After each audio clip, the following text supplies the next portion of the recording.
we're going to go on to activity 1.1. And basically what we're going to do is we're going to try to figure out different representations for different scenarios.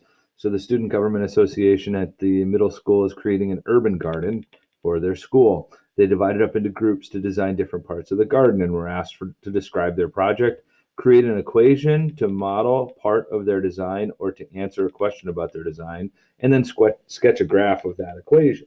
Okay. So Isaac, the president of SGA, mixed up the representations of the projects after they were submitted to him. And now he needs to sort them back out because he's got to go through them all. So our job is to cut out all the different scenarios, equations, and graphs and match them up based on the information provided. Okay, so what we're going to do is we're going to take these sets of 3 scenarios, 3 graphs, and 3 equations. Each scenario matches a graph and an equation, but they don't match like this. Remember, Isaac made a mistake. I don't know, he probably dropped them and shuffled them all together. And we got to set these up for him.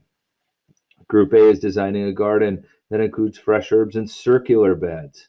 So circular is probably going to be important here, okay? And they're trying to find the area of each herb bed, okay, based on the radius given. Group B is developing a plan to landscape the perimeter of an urban garden. They could only find a meter stick broken at 6 centimeters, so they reported the dimensions of the garden based off the measurements on the broken meter stick. Okay, and that is important. That's 6 centimeters. All right, and then so this group's looking for side lengths.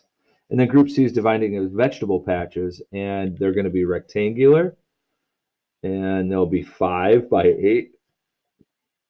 This group determines the dimensions for the possible lengths of the vegetable gardens based on the area. Okay, and so we have some graphs right here as well. Now your job is going to be to give this sort a quick check based on this information. You can cut it out and do it. Otherwise, you can just do like this. Scenario 1, scenario 2, and scenario 3.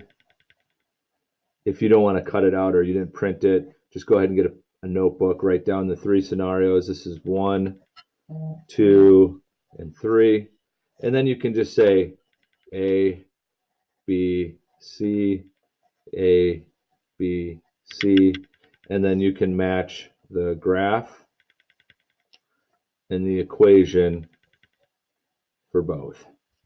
Okay, so you can do it that way. I'm going to do it this way as if I were doing it out of a notebook.